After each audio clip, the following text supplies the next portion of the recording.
लोकसभा चुनाव के परिणामों की घोषणा हो गई है। अब एनडीए को पूर्ण बहुमत है और सरकार बनाने की जो कवायद है वो शुरू हो चुकी है।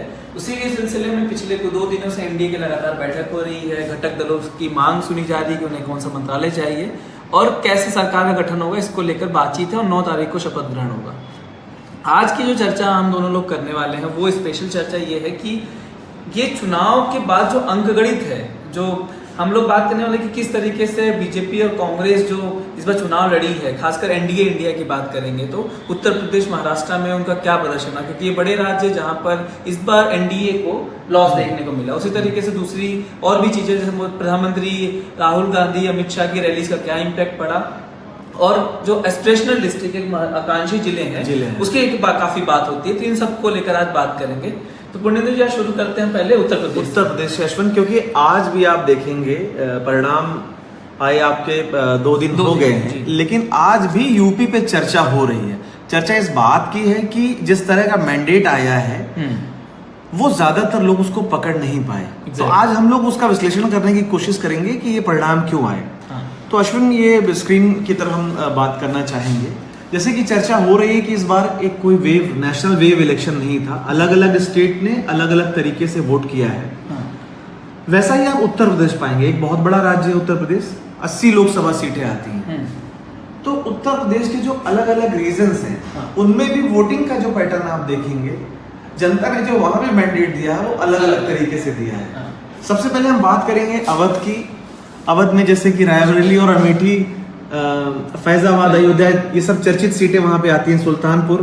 तो आप देखेंगे कि इंडिया गठबंधन ने यहाँ पर बहुत ही शानदार प्रदर्शन किया है। 15 में से 11 सीटें इंडिया गठबंधन के खाते में आई हैं और पिछली बार से 10 ज्यादा, सिर्फ एक रायबरेली जीत पाया था इंडिया गठबंधन उसमें। तो इस बार उनको 11 खाते में आई हैं उनके, और एनडीए गठबंधन को सिर्फ 4 सीटें आई हैं। एक तो रही बात ये अवध की। और बुंदेलखंड पे अगर हम बात करें, बुंदेलखंड में भी इंडिया गठबंधन का प्रदर्शन अच्छा है। 4 में से 3 सीटें जीती हैं और 1 सीट उनके खाते में आई है एनडीए के। तो इंडिया ने पिछली बार 4 सीटें जीती, इस बार सिर्फ 1। तो 3 सीटें को उनका सीधा नुकसान है और उनको फायदा है। इसमें सबसे बड़ा महत्वपूर्ण है ईस्ट, जिसकी चर्चा चल रही है। ईस्ट इसलिए महत्वपूर्ण है क्योंकि पूर्वांचल से प्रधानमंत्री भी चुनाव लड़ते हैं और इस बार अखिलेश यादव चुनाव आजमगढ़ से नहीं लड़े, लेकिन वो बड़ा था। ये ईस्ट की जिले हैं, अगर आप स्क्रीन पे दिखा पाए, जिसमें इलाहाबाद से लेकर मिर्जापुर, बलिया, भदोही, चंदौली, गाजीपुर, घोसी, जौनपुर, कौशाम्बी, लालगंज, मछलीशहर, मिर्जापुर, फूलपुर, रॉबर्टगंज और बनारस ये आता है। और इसका अगर आप प्रदर्शन की बात करें तो आप देखेंगे कि ईस्ट में 11 सीटें इस बार इंडिया जीती है, मतलब 15 में से 11 फिर से जीत गए। तो 2 जो बड़ा रीजन है उत्तर प्रदेश का, एक अवध और एक ईस्ट, जिसको पूर्वांचल कहते हैं। तो पूर्वांचल को अश्विन हमने 2 पार्ट में किया हुआ है, एक ईस्ट और एक नॉर्थ ईस्ट। ईस्ट आपने जैसे कॉन्स्टिट्यूंसीज बता दी कि इलाहाबाद से शुरू होकर के मिर्जापुर और बनारस होते हुए जाती है। और जो नॉर्थ ईस्ट का इलाका है, जहाँ पे गोरखपुर, देवरिया और वो जो पूरा कैसरगंज है उसका इलाका, बहराइच, बांसगांव, बस्ती, देवरिया, डुमरियागंज, गोंडा, कैसरगंज, कुशीनगर, महाराजगंज, सलेमपुर, संतकबीरनगर, श्रावस्ती। तो ये इलाका आता है। पूर्वांचल को हमने 2 पार्ट में बांटा। पूर्वांचल में भी आप देखेंगे 2 तरह से मतदान किया, जिसको हम ईस्ट कह रहे हैं। वहां पर तो पूरा जलवा जो है इंडिया गठबंधन का है, समाजवादी पार्टी ने वहां झंडे गाड़ दिए। लेकिन अगर आप बात करें नॉर्थ ईस्ट की, तो वहां पर जलवा एनडीए का है।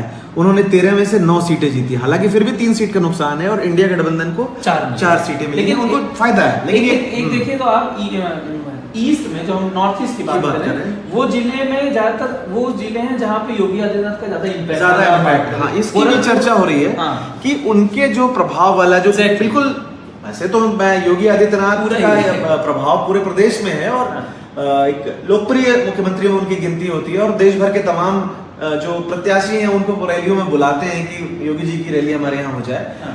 लेकिन जो विशेष प्रभाव जिस इलाके में उनका हमेशा से हो रहा है, उधर बीजेपी का परफॉर्मेंस बहुत अच्छा रहा है। तो उस हिसाब से अगर देखें तो योगी जी अपनी इज्जत बचाने में कामयाब रहे हैं। तो ये जो हम रीजन वाइज इसलिए बात कर रहे थे क्योंकि ये जो रीजन ही है वो डिफाइन करता है कि कहाँ बीजेपी का स्ट्रॉन्ग होल्ड है, कहाँ पे सपा और कांग्रेस का स्ट्रॉन्ग होल्ड है। और इस स्ट्रॉन्ग होल्ड ने इस बार नैरेटिव बदल दिया। इसलिए हम देख रहे हैं कि 37 सीटें सपा जीत गई, जो पिछली बार मात्र 5 जीत पाई थी। 37 और अपने सहयोगी कांग्रेस के साथ मिलकर 43 सीटें उनके खाते में गई है। तो ये बहुत बड़ी और अश्विन, ध्यान से देखिए कि समाजवादी पार्टी को लगभग 34% के करीब वोट मिले, जबकि सिर्फ वो 62 सीटों पर लड़ी है। जब वो 2012 में उन्होंने पूर्ण बहुमत की विधानसभा सरकार बनाई थी, तब भी वो 30% के आसपास थे। तो उस हिसाब से एक जबरदस्त उछाल है, और इसका श्रेय कहा जाता है कि जो टिकट बंटवारा उन्होंने किया, पीडीए पॉलिटिक्स, जो गैर यादव ओबीसी को उन्होंने सबसे ज्यादा टिकट दिए हैं, कुर्मी, कुशवाहा, निषाद में जो उन्होंने अपना ध्यान दिया, वो रिजल्ट उनको कहीं न कहीं मिला है।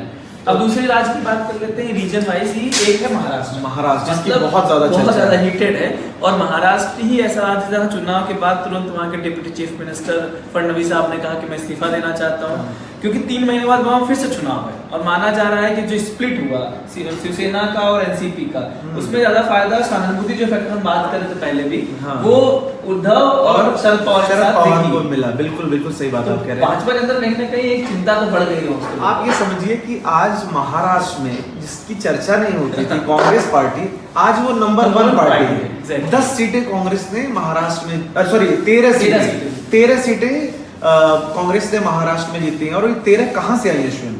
ये भी देखने वाले। सबसे पहले हम बात करेंगे विदर्भ की बात। विदर्भ में आप देखेंगे टोटल 11 सीटें हैं, जो इंडिया गठबंधन के खाते में वहां पर कितनी 8 सीटें आई हैं। तो 11 में 8 इंडिया गठबंधन, उस 8 में 7 अकेले कांग्रेस ने जीती हुई। देखिए अगर सीट वाइज आप बता पाए, सीट वाइज आप देखिए कौन कौन से लोकसभा क्षेत्र आते हैं इसमें। अकोला, अमरावती की सीट देखिए कितनी चर्चा में थी, वहां पर उनकी हार हुई है।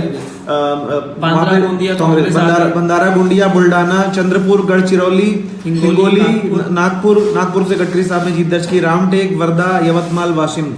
तो ये अश्विन कांग्रेस का पुराना होल्ड रहा है विदर्भ का इलाका, लेकिन पिछले 2 चुनावों से कांग्रेस का प्रदर्शन बहुत खराब था।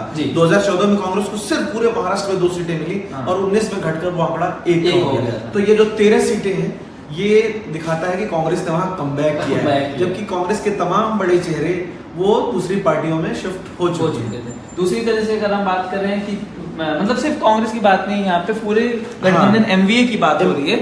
एक सिर्फ रीजन है कोंकण का रीजन, जहाँ की 7 सीटों में से एनडीए को 6 सीटों पर मतलब 6 सीट जीती और 1 इंडिया जीता। बाकी जितने भी फेज वहां पे हैं, जैसे मराठवाड़ा हो गया, मुंबई हो गया, नॉर्थ हो गया, विदर्भ हो गया, वेस्ट हो गया, उन सभी में इंडिया गठबंधन एनडीए से बहुत ज्यादा आगे है। दूसरी बात कर लेते बॉम्बे की। मुंबई अश्विन मुंबई चर्चित है। मुंबई में 6 सीटें आती हैं। तो 6 में जो 4 है वो इंडिया गठबंधन के पास है, और 2 एनडीए के पास है। मुंबई को अश्विन माना जाता है कि एक बेलवेदर रीजन है, क्योंकि मुंबई में देश भर के तमाम राज्यों से लोग रहते हैं, एक मिनी इंडिया का आप समझिए उसको। तो मुंबई में जब जिसका परिणाम भारी होता है, वो उसका असर आपको परिणाम में भी दिखता है। देखिए इंडिया गठबंधन ने यहाँ अच्छा किया और एनडीए ने खराब किया, तो वो उस तरह का जो उम्मीद थी कि बीजेपी और उसके सहयोगी दल बहुत अच्छा करेंगे, वैसा परफॉर्मेंस नहीं हुआ। अच्छा, इसमें एक चीज ये भी है जो कहा जाता है, शिवसेना जो मुंबई की पार्टी है जिसको पहले कहते थे, वो भी इम्पैक्ट दिख रहा है यहाँ पे। 7 में से 3 सीट तो शिवसेना यूबीटी ही जीती है, और 1 कांग्रेस जीती है, 1 शिवसेना जो शिंदे गुट है उनके पास गया, और 1 भाजपा के पास गया। भाजपा के मतलब पीयूष गोयल ने 1 सीट जीत पाया मुंबई नॉर्थ, बाकी सब 16 सीट छोड़ दिया था, एसएसयूबीटी जीतने में सफल रहे, और शिंदे गुट मात्र 1 जीत पाए। और हालांकि इसमें आप देखें पीयूष गोयल अपनी जो है वो कामयाब रहे, सीटें जीतने में काफी अच्छी, और उज्जवल निगम साहब को हारना पड़ा, और अरविंद सावंत जो मुंबई साउथ, वो उन्होंने दोबारा जीत दर्ज की। एक मराठवाड़ा रीजन की बात इसलिए है क्योंकि लोग कहते हैं कि जो मराठा एक आंदोलन चला, उसके वजह से बीजेपी की और सरकार की जो डेंट सरकार को पड़ा, तो वो मराठवाड़ा रीजन में अगर हम देखें तो यहाँ की भी 7 सीटें हैं। इन 7 सीटों में जो इंडिया गठबंधन है वो 6 सीटों पे जीता है। अगर आप 6 सीटों का अलग अलग बात करें तो एक बीड़ है, जालना है, लातूर है, नांदेड़, उस्मानाबाद और परभनी, इन सब जगहों पर इंडिया जीता है, और 1 सीट है औरंगाबाद जहाँ पे शिवसेना जीती है। औरंगाबाद पे पिछली बार एआईएमआईएम जीती थी, अब संभाजी नगर भी हो गया। इस बार जो है वो शिवसेना उद्धव ठाकरे ने दर्ज किया ना? नहीं, शिवसेना शिंदे गुट। अच्छा, औरंगाबाद, सॉरी माफी चाहता हूँ, मैंने गलती से। नहीं, औरंगाबाद इसलिए भी क्योंकि संभाजी नगर होने के बाद से वहाँ पॉलिटिकली थोड़ा सा बदल गया था सिनेरियो।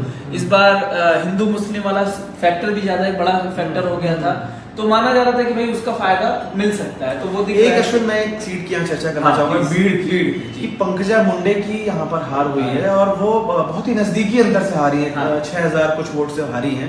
तो पहले विधानसभा में अपने जो चचेरे भाई से उनकी हार हुई थी, उसके बाद अभी उनकी बहन पहले यहाँ से सांसद थी, जिन्होंने एक समय में जो सबसे बड़ी जीत का रिकॉर्ड था जी, उनकी जो पंकजा की जो बहन थी जी, उनके उपचुनाव में उन्होंने 6,96,000 के करीब अंतर से, जो अभी तक का रिकॉर्ड था, जो इस लोकसभा चुनाव में जाकर के टूटा है, जो इंदौर में 11,75,000 से जीते। और अश्विन, ये लोकसभा चुनाव कई मामलों में बड़ा मजेदार है, बड़ी जीतें यहाँ दर्ज हुई, 10 लाख से ज्यादा वोट से रकीबुल हसन दुबरी से जीते हैं, तो और 8 लाख की जीत विदिशा से हुई है, तो बड़ी जीत। एक लास्ट रीजन है महाराष्ट्र का, हम बात कर लेते हैं वेस्ट रीजन की। वेस्ट रीजन वहाँ 11 सीटें, 11 सीटों में से 7 इंडिया जीती है। अगर हम बात करें यही सीट, ये अश्विन एक चीज है, वेस्ट रीजन की आपने बात की, वेस्ट रीजन एक ऐसा है जो कभी बहुत वन साइडेड नहीं रहा है। ये पिछले हम लोग जो चुनाव 14, 19 और उसके पहले 9 के भी चुनाव देखे, तो ये बहुत एक तरफा नहीं रहता ये रीजन। ये इसमें बड़ा कड़ा मुकाबला होता है। पिछले 3 एनसीपी जीती थी, शरद पवार का फ्रैक्शन, और बाकी भाजपा और कांग्रेस बीजेपी जीती थी। इस बार अगर आप देखें तो एनसीपी नहीं, यहाँ एनसीपी का गढ़ एक तरीके से माना जाता है, मतलब बारामती जो प्रतिष्ठित सीट है आपकी, वहां पर जीत दर्ज की है। आप देखिए अहमदनगर भी वहीं एनसीपी जीती, शरद पवार फ्रैक्शन जीता, माधा जो है वहां से एनसीपी फ्रैक्शन जीता, शिरयूर से एनसीपी का फ्रैक्शन है। कांग्रेस को 16 सीट मिल गई। 16 सीट इसलिए इंपॉर्टेंट है क्योंकि दलित बहुल सीट है। सुशील शिंदे, उनकी बेटी प्रीति शिंदे। आखिरी समय में वहां ये हुआ कि जो वीवीए का कैंडिडेट था, उन्होंने अपना नाम वापस लिया, वीवीए कैंडिडेट कांग्रेस में शामिल हो गए। करीब 40-50 हजार वोट बैंक उनका था, और वो वोट ट्रांसफर हुआ कांग्रेस को, और कांग्रेस वहां से निकल गई। अदरवाइज पिछली बार भी पंडित शिंदे लड़ी थी, लेकिन वो चुनाव हार गई थी, वहां सेकंड नंबर पर रही थी, वहां बीजेपी जीत गई। तो वो वीवीए के कैंडिडेट की वजह से वो कह सकते हैं एक तरीके से उनको वहां फायदा मिला। बिल्कुल सही बात। तो अगर हम ओवरऑल बात करें महाराष्ट्र की, तो ये कह सकते हैं कि भाई रीजन वाइज बड़ा इम्पैक्ट रिजल्ट में पड़ा है। लेकिन ओवरऑल आप पाएंगे कि सभी रीजन में कोंकण को छोड़ करके इंडिया गठबंधन ने अपना एक वर्चस्व स्थापित किया है। लेकिन फ्रैक्शन का भी जो आप कह रहे थे एक बार ना, कि सहानुभूति फैक्टर तो काम किया, बिल्कुल काम किया अश्विन, बिल्कुल काम किया है। और महाराष्ट्र की जनता ने उसको जो वो हुआ, जो पार्टियों को तोड़ा गया, उसको आप देखेंगे ज्यादा नुकसान जिसमें बीजेपी को हुआ है और एनसीपी अजीत पवार फैक्शन को हुआ है। मैं यहाँ पे कहूंगा कि शिंदे जो है वो अपनी इज्जत बचाने में कामयाब है, फायदे में 15 सीटों पर लड़े, 7 जीते, तो उस हिसाब से उनका स्ट्राइक रेट बीजेपी और एनसीपी अजीत फैक्शन से बहुत बेहतर रहा है। चलिए एक आखिरी दूसरी चीजों बात कर लेते हैं रैलीज के लेकर। काफी चुनाव में रैलीज को लेकर बात होती है, कहा जाता है कि भाई ये रैली करेंगे तो सिनेरियो बदल जाएगा, जनता आएगी, जब वो अपनी बात रखेंगे तो जनता को मुक्त बोध कर देंगे और वहां पे लोग अलग तरीके से वोट करेंगे। तो हम पहले शुरुआत करते हैं प्रधानमंत्री के रैली से, क्योंकि प्रधानमंत्री ने सबसे ज्यादा रैली उन्हीं के रैली शुरुआत करते हैं। 180 रैली प्रधानमंत्री ने की थी, इस बार किया है।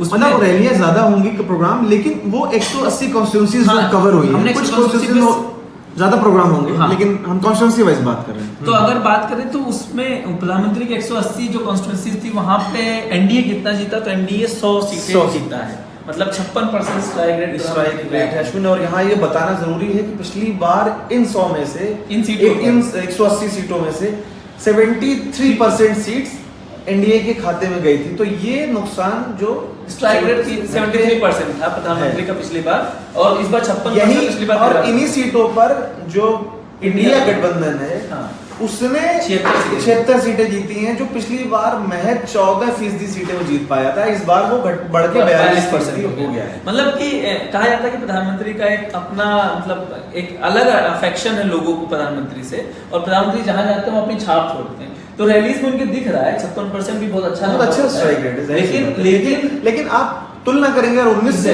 तो उसमें भारी गिरावट है। और वो धीरे धीरे एक तरीके से कहें, वो जो कहते थे मोदी वेव और इस टाइप का, शायद वो कम नहीं। इस चुनाव में अश्विन आप देखेंगे, मैं ये नहीं कहूंगा कि उनकी जो, मैं यहाँ पे कोट करना चाहूंगा प्रशांत किशोर को।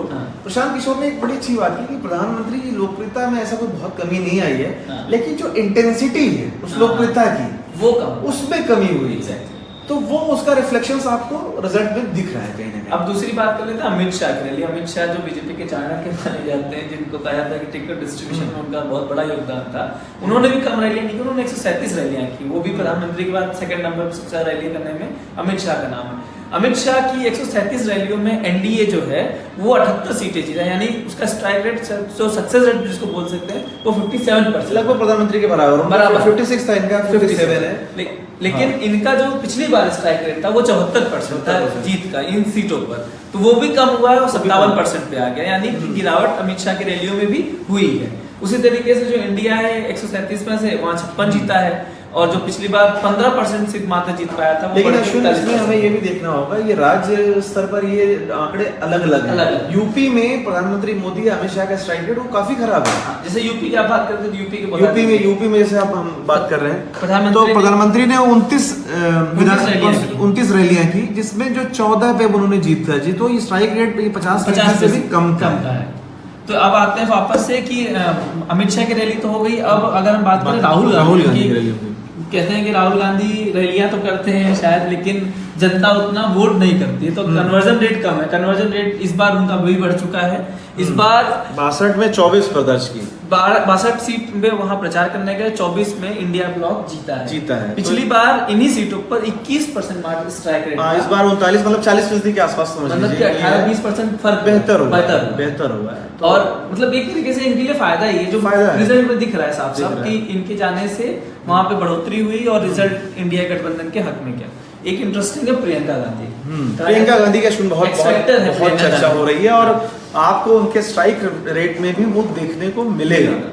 देख, आप जब बात करें कि 43 सीटें जहां पर प्रियंका गांधी ने प्रचार किया, और उन 43 में 21 पे बीजेपी कांग्रेस जीती, मतलब इंडिया ब्लॉक जीता है, यानी उनका स्ट्राइक रेट लगभग 50% का है, जो पिछली बार मात्र 21% था। तो मतलब 9, मुझे लगता है 9 सीटें शायद जीती होंगी पिछली बार यहाँ पर कांग्रेस ने, और इस बार 21 जीती है। हाँ, इस बार 21 जीती है। प्रियंका का कह सकते हैं एक तरीके से तो जो इम्पैक्ट है, जिस चीज की चर्चाएं थी, लोग कहते थे कि सोशल मीडिया सबसे ज्यादा वायरल वीडियो में एक है प्रियंका की, काफी प्रियंका के स्पीचेस आप देखेंगे और उनके जो इंटरव्यूज हैं, हाँ, इस पे बहुत ज्यादा, आप सोशल मीडिया आप भी फॉलो करते हैं, मैं भी करता हूँ, तो बहुत व्यूज थे और बहुत ज्यादा चर्चा थी। एक आखिरी है आकांक्षी जिले, जिसको एस्पिरेशनल डिस्ट्रिक्ट भी बोला जाता है। हमने उन 112 आकांक्षी डिस्ट्रिक्ट्स को, एस्पिरेशनल डिस्ट्रिक्ट्स को कॉन्स्टिट्यूएंसी में कन्वर्ट करने की कोशिश की लोकसभा में। तो दर्शकों को पहले थोड़ा सा बता दें कि ये प्रधानमंत्री मोदी की सरकार की बहुत ही महत्वाकांक्षी योजना है। 2018 में इसकी शुरुआत हुई। ये बेसिकली आकांक्षी जिले कौन है? ये बहुत ही देश के जो पिछड़े, अंडर डेवलप्ड डिस्ट्रिक्ट्स हैं वो हैं, तो उनके विकास को लेकर के कुछ अलग तरह की योजनाएं स्पेशल ध्यान दिया जाता है, और अलग अलग पैरामीटर्स पे उसको जज किया जाता है कि उसमें क्या सुधार आ रहा है। तो अब 2018 से 24, मतलब 6 साल का लगभग वक्त हो गया है, तो देखते हैं कि उनमें क्या परिणाम आया, ये देखने की दिलचस्प बात। दूसरी बात ये भी है ना कि जब स्पेशल प्रोजेक्ट, स्पेशल जिले पे ध्यान दिया जाता है, तो कहा जाता है कि भाई सरकार जब ज्यादा काम करेगी तो लोगों को ध्यान जा रहा है कि मतलब ये मौजूदा सरकार हमारे लिए काम कर रही है। तो वहां पर जो काम कर रही है, जो पार्टी सत्ता में है, वो कोशिश करती है कि भाई अपने काम के बदौलत जनता से वोट मांगी और जनता उसे वोट देगी। उन सीटों को हमने सीटों में कन्वर्ट किया, जिलों को सीटों में कन्वर्ट किया, तो टोटल 100 सीटें ऐसी मिली हमें। और उसमें बीजेपी, मतलब एनडीए की बात करें तो एनडीए 61 जीती है, यानी 62%। तो आप ये देखिए, जो ओवरऑल स्ट्राइक रेट है ये उससे ऊपर गया है। तो कहीं ना कहीं ये आपको फायदा देखने को मिलता है कि अगर आप कुछ विशेष कहीं इन्वेस्ट करते हैं तो दिखता है, तो वो उसका पुरस्कार आपको कुछ ना कुछ मिलता है, वो साफ दिख रहा है यहाँ। लेकिन अयोध्या में तो नहीं मिला है। नहीं, अयोध्या में नहीं मिला, वो अलग चीज है, कैंडिडेट की वजह से शायद नहीं मिला है। वहां पर बहुत सारे फैक्टर हैं, क्योंकि सपा ने एक बड़ा ही ट्रम्प कार्ड खेला। वहां पर एक अवधेश प्रसाद है जी, वो दलित समाज से आते हैं, और अयोध्या एक जनरल सीट है, सामान्य सीट है, तो एक बड़ा ही कार्ड था। उसके अलावा वो मुझे याद है 8 बार की वो विधायक है, तो दलित आबादी अच्छी है वहाँ पे, उसका वोट। दूसरा, जो समाजवादी पार्टी का कास्ट फॉर्मेशन, अपना यादव कम्युनिटी की भी अच्छी संख्या, आपको देखा होगा मित्र सेन यादव, वो अलग अलग पार्टियों से कई बार सांसद थे। हालांकि मित्र सेन के बेटे भी इस बार चुनाव लड़ रहे थे, इसलिए बीजेपी के लोग एक्सपेक्ट कर रहे थे कि मित्र सेन के बेटे अरविंद सेन, जो पहले आईपीएस थे, वो यादव वोट को काट देंगे तो हम जीत जाएंगे। वैसा हुआ नहीं। इस बार आप ध्यान से देखेंगे कि मुस्लिम, यादव और कुछ और दूसरे जो सोशल कॉम्बिनेशन थे, उनके वोटों में बंटवारा बहुत कम देखने को मिला। तो और दूसरी बात, आप यूपी में, मैं एक और चीज कहूंगा, सिर्फ अयोध्या के रेफरेंस में नहीं, अर्बन वोटर्स में तो बीजेपी का अभी भी उनका वर्चस्व है, लेकिन ग्रामीण क्षेत्रों में इस बार बहुत नाराजगी थी।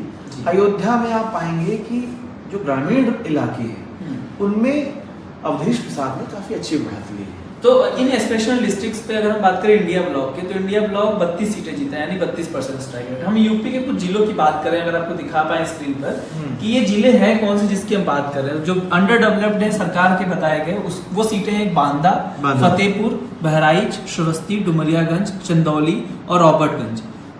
श्रावस्ती की मैं बात इसलिए करूंगी कि कई बार जब नृपेंद्र मिश्र के बेटे चुनाव लड़ रहे हैं से, तो उन्होंने भी कई बात ये इंटरव्यू में कहा था एनडीटीवी से बात करते हुए कि ये अंडर डेवलप्ड है और डेवलप नहीं हो पाया, इसलिए मैं इसको डेवलप करना चाहता हूँ, मेरी इच्छा है। हम एनडीटीवी पे ये सब वीडियो इतना डिटेल में जाके काम होता है एनडीटीवी का, इसलिए एनडीटीवी अलग स्टैंड आउट करता है इलेक्शंस में, कि इसलिए एनडीटीवी को लोग कहते हैं कि मतलब एनडीटीवी मतलब चुनाव, इलेक्शंस में से एनडीटीवी।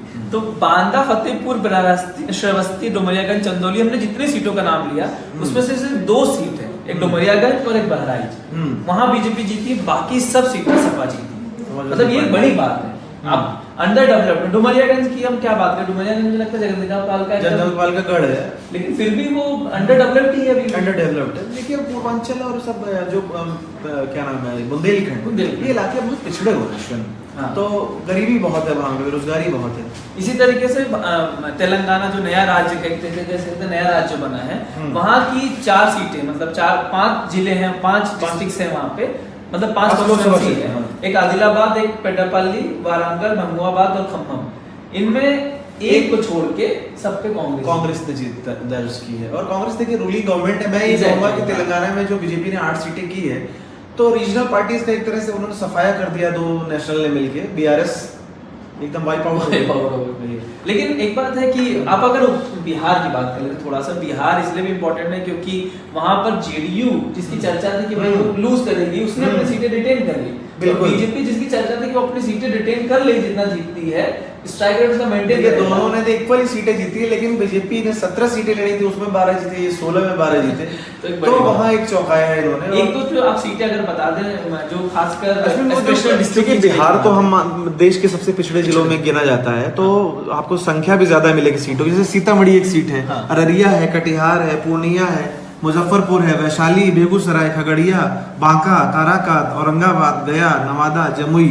तो इतनी सीटें आपको दिख रही हैं। मतलब पिछड़ा है तो राज्य है तो सीटें भी वहां पर ज्यादा है, यही है। और इनमें जैसे कि हमने देखा है, सीतामढ़ी में जेडीयू, अररिया में बीजेपी, कटिहार में कांग्रेस ने जीती। पूर्णिया एक सीट है जिसकी बड़ी चर्चा हो रही है, पप्पू यादव ने वो जीती है। हालांकि उनकी करीबी कांग्रेस से है, लेकिन अब वो कहाँ जाएंगे, क्या करेंगे, ये नहीं। अभी उसके पत्ते साफ हुए क्या? कुछ पत्ते नहीं साफ हुए, वो उन्होंने कहा है कि वो समय के बाद। हालांकि वो कांग्रेस से उनकी बड़ी नजदीकी, कांग्रेस के तमाम नेताओं को प्रचार करने गए थे, तो लेकिन एक जलवा उन्होंने अपना दिखा दिखाना पड़ेगा। तो अभी शपथ ग्रहण में 2 दिन बचे हैं, जैसा कहा जा रहा है 9 तारीख को शपथ ग्रहण होगा। तो एनडीटीवी पे जो इलेक्शन एनालिसिस है, जो डीप ड्राइव एनालिसिस है, वो आप यहाँ से देखते रहिएगा। वेबसाइट पे आपको कई तमाम वीडियोस मिलेंगे, आप टीवी चैनल्स को फॉलो करिए हमारे, और हम कोशिश करेंगे कि आपके लिए ऐसी डीप एनालिसिस वीडियो, अलग अलग सीट्स का, अलग अलग क्षेत्र का, अलग अलग राज्य का आप तक वीडियो लाते रहे। आज के लिए बहुत बहुत धन्यवाद।